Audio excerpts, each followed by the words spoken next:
Audio book वाङ्मय 53 धर्म तत्व का दर्शन और मर्म चैप्टर 1 पार्ट 46 धर्म क्षेत्र की गरिमा बनाए रहने वाले महामानव।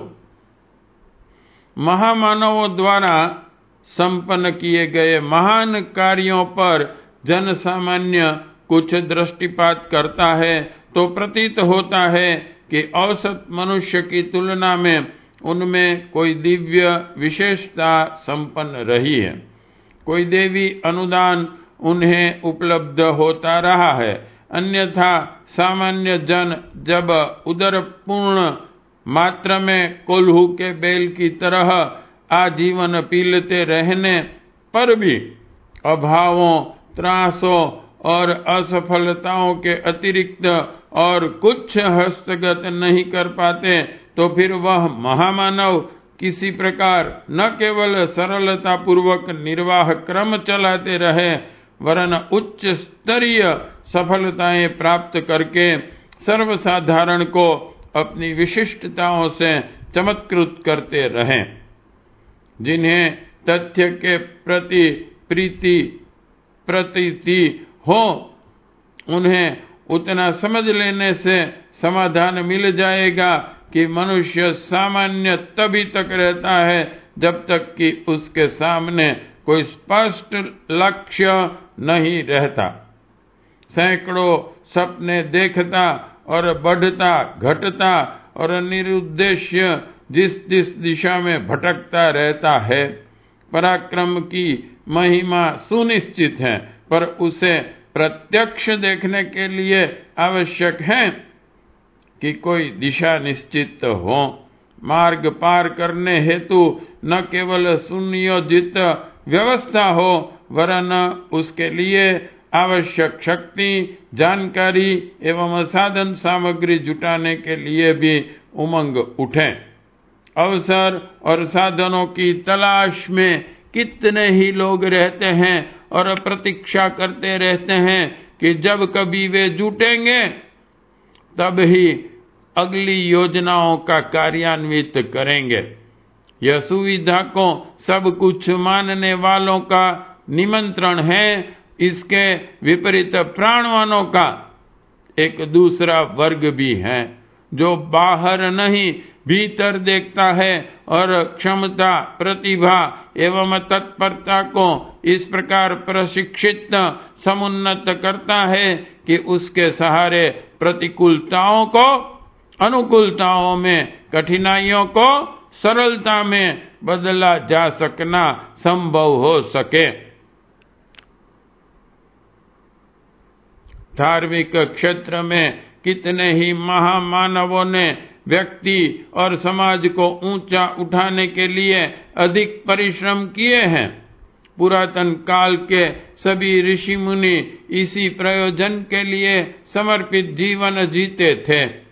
साधु, ब्राह्मण, वानप्रस्थ परिव्राजकों की परंपरा वस्तुतः जन जीवन को आदर्शवादी एवं प्रतिभावान बनाने की दृष्टि से बनी चली और सफल रही।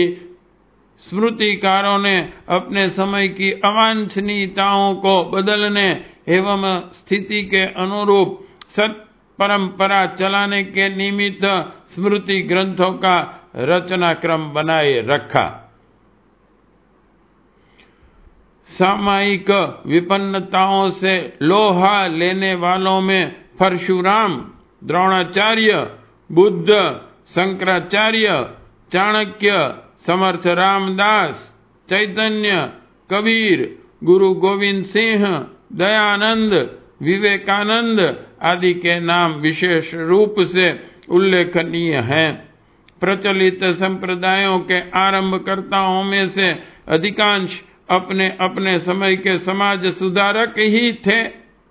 बाद में उनके उत्तराधिकारी धन और मान बटोरने की दृष्टि से सुधार प्रभावों को छोटे पोखर की तरह संकीर्ण बना बैठे।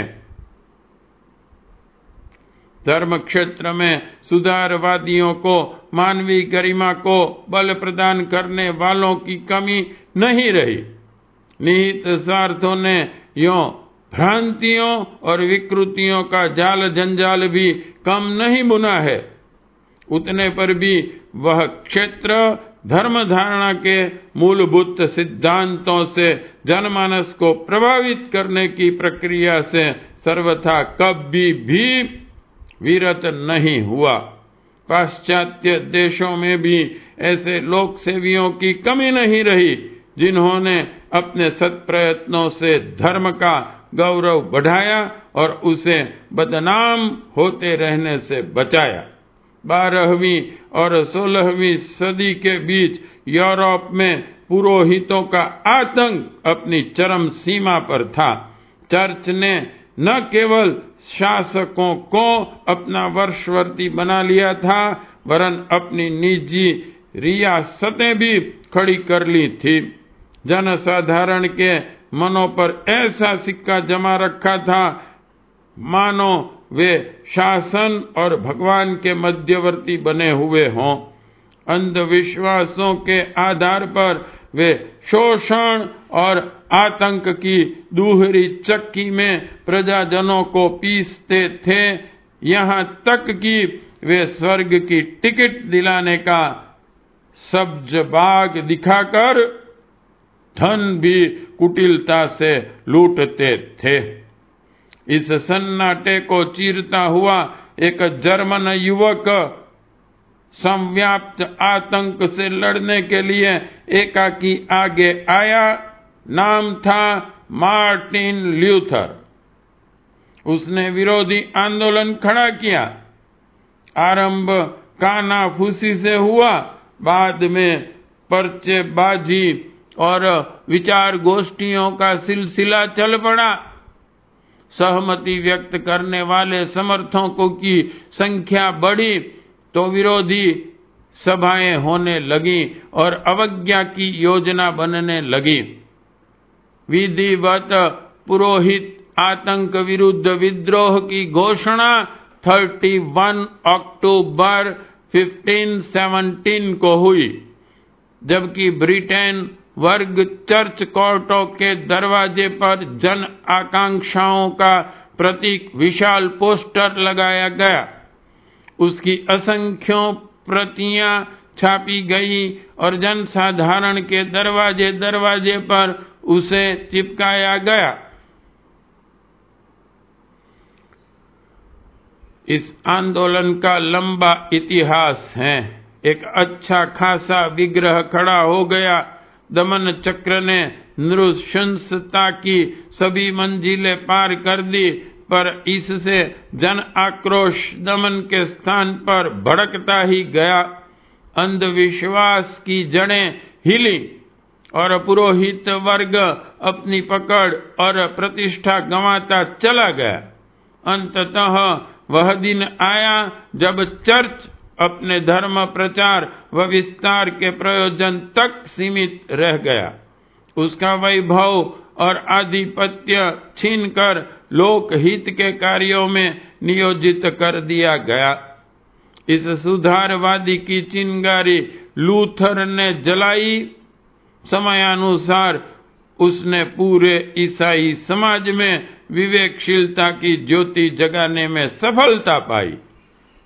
इसी प्रकार एक ब्रह्म विज्ञानी, दार्शनिक, चर्च सुधारक, बाइबिल के रूपांतरणकर्ता तथा प्रोटेस्टेंट आंदोलन के अंग्रेज के रूप में 14वीं सदी के इंग्लैंड के जॉन विक्लिफ का नाम विश्व विख्यात है। उन्होंने बाइबिल के रूपांतरण का अपना पुरुषार्थ प्रयास संपन्न किया। उनकी यह कृति धार्मिक जगत में अद्भुत परिवर्तन लाने में सफल हुई। उन्होंने चर्चों की रूढ़िगत मान्यताओं व प्रक्रियाओं को भी परिवर्तित किया तथा उसे सुधार की ओर अग्रसर कराने में सफल हुए। इसके लिए उन्होंने लोल्डिस नाम से एक संगठित आंदोलन भी चलाया और न केवल पुरोहित रूप में वरन समीक्षक, सुधारक और आंदोलनकारी के रूप में भी जाने जाते रहे। पाश्चात्य सभ्यता एवं संस्कृति के विकास में इस सुधारक परंपरा ने बहुत सहायता की। यदि इतना न बन पड़ा होता तो संभवतः आज भी वहां धर्मांधता के नाम पर युद्ध होते नजर आते। समुद्री जहाजों तथा कर्टगेना क्षेत्र इंटू ब्रैकेट दक्षिणी अमेरिका का प्रमुख दास बाजार ब्रैकेट कंप्लीट में दासों की अत्यंत दयनीय अवस्था को देखकर संत पीटर ने अपने आप को सदा के लिए निग्रो का दास घोषित कर दिया था। अपने व्याख्याता सहयोगियों तथा खाद्यान्न व औषधियों को साथ लेकर वे सभी दासों से युक्त जहाजों पर चढ़ जाते तथा दास केंद्रों में भी घूम घूम कर बीमारों की सेवा करते और धर्म की शिक्षा देते थे। सरकारी विरोध के बावजूद वे अनवरत 38 वर्षों तक इस कार्य में संघर्षरत रहे। उनके इस कदम की जहां कट्टरपंथी गोरों ने भर्त्सना की, वहां उन्हें समझदार वर्ग तथा हबशी समुदाय की ओर से समुचित सम्मान भी मिला। उन दिनों की परिस्थितियां देखते हुए यह एक असंभव कार्य ही था जो इस संत ने अकेले कर दिखाया। जॉर्ज फॉक्स को एक धर्मोपदेशक, मिशनरी तथा सोसाइटी ऑफ फ्रेंड्स क्वाकर्स के संस्थापक के रूप में जाना जाता है। इसका जन्म लेमेस्टर शायर में 1624 ईस्वी सन में हुआ था। इसके सुधारवादी धार्मिक विचारों को अमान्य ठहराकर राज्य द्वारा इन्हें 1649 से 1673 के बीच 8 बार जेल में डाला गया, तो भी अपनी मान्यताओं पर अटल रहे और जितना समय काम करने के लिए मिला उसमें सुधारवादी आंदोलन निर्भीकता पूर्वक चलाते रहे। इसी प्रकार 15वीं सदी में चीन में एक कन्फ्यूशियस दार्शनिक वांग यांग मिंग हुए थे। इन्होंने अपने उत्कृष्ट विचारवादी विचारों से चीन व जापान को सदियों तक प्रभावित किया तथा आधुनिक समय में भी इस क्षेत्र के विचारकों को इनसे काफी प्रेरणा मिल रही है। विगत 2000 वर्षों में ये चीन के सर्वश्रेष्ठ विचारक के रूप में सम्मानित किए जाते रहे। उन्होंने नीति, सदाचार और पारस्परिक सद्व्यवहार के पक्ष में इतने सशक्त तर्क तथ्य प्रस्तुत किए कि प्रभावित लोगों में से अगणितों ने अपनी दिशाधारा ही बदल दी। मैनो साइमंस 16वीं सदी के एक ड्यूक पादरी थे जो उग्र सुधारवादी दल एनाबैप्टिस्ट के सदस्य के रूप में कार्यरत रहे तथा मेनोनाइट के संस्थापक के रूप में लोक प्रसिद्ध हुए।